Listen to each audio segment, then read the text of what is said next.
કે અત્યારે ને અત્યારે નીકળી જાઓ, નહીં તો આમ દંડો આજ મારો ઉપાડીને કીધું કે મારી નાખીશ, અને જો તમે નહીં જાઓ તો હું સળગીને મરી જઈશ. કેમ દાદા વૃદ્ધાશ્રમમાં આવવું પડ્યું? હવે એમ છે કે છોકરાઓ કોઈ રાખતા નથી. કેટલા છોકરા તમારા? 4. 4 છોકરાઓ છે. તમે 4 છોકરાઓ મોટા કર્યા, 4 ભેગા થઈને તમને એકને રાખી શકતા નહીં?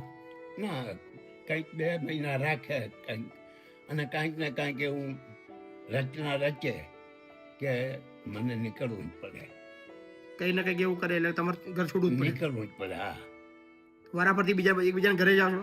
હા, બીજા ઘરે જાઉં છું. એક વર્ષમાં 2 વખત બધાના ઘરે જઈને આવ્યો છું, અને આ છેલ્લી વખત મારો નિર્ણય એ છે કે હવે છોકરા ભેગા નથી રહેવું. કારણ કે કેટલું છોકરાના અને બૈરાના એ આપસમાં એમના જે પ્રશ્નો છે એ નહીં, અને એમનો પ્રશ્ન છે એ મારા પર લાવીને કે તમે જતા રહો.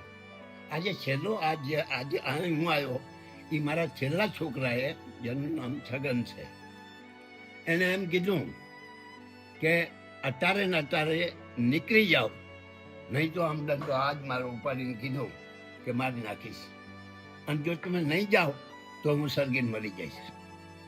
બસ મારે આ ગાલ. પણ હવે તમારા 4 દીકરા ને તમારા 5 દીકરા હતા? ના, મારે 4 દીકરા છે. 5મો દીકરો તમારો છે, તમે એના ઘેર તમે આજે આવ્યા છો, પહેલી વાર આવ્યા? તમે સમજ્યા નહીં એમના ત્યાં. આ તમારા પાસે. હા, બરાબર બરાબર બરાબર ને? બરાબર, રાઈટ. તમારા 5 દીકરા હતા. હા, બધી તમે ભલે 2 વાર જઈને આવ્યા તમે, હા, પણ તમારું છેલ્લું ઘર આ હતું. હા. હવે ક્યાંય તમારે કોઈના દીકરાના ઘેર જવાની જરૂર નથી જવાનું. હવે મસ્ત જિંદગી જીવવાની તમારે, મસ્ત રહેવાનું. બહુ સારી વાત છે. બરાબર? હા, મસ્ત રીત રહો, કોઈ ચિંતા ના કરો, આરામથી રહો. બરાબર બરાબર? બરાબર. શું નામ તમારું? મારું નામ ગંગારામ કરશનભાઈ મકવાણા. ગંગારામ કરશનભાઈ મકવાણા. શું કરતા હતા કામકાજ તમે?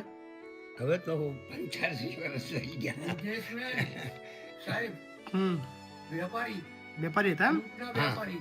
85 વર્ષ થઈ ગયા તમારા? હા, થઈ ગયા. 41 નો મારો જન્મ છે પાકિસ્તાન. તમારા વાઈફ પાકિસ્તાનમાં જન્મેલા તમે? હા, 41 માં અહીંયા હતા મારા દાદા. પાકિસ્તાનમાં જન્મેલા? હા. લાહોરમાં હા, કે ઇસ્લામાબાદ? ક્યાં હતા? ના, સિંધ, હૈદરાબાદ. સિંધ, હૈદરાબાદ. સિંધ, હૈદરાબાદ. તે વખતે મારી ઉંમર બહુ નાની હતી. Okay okay okay. તમારા વાઈફ ગુજરી ગયા. ગુજરી ગયા? કોઈ ચિંતા ના કરો.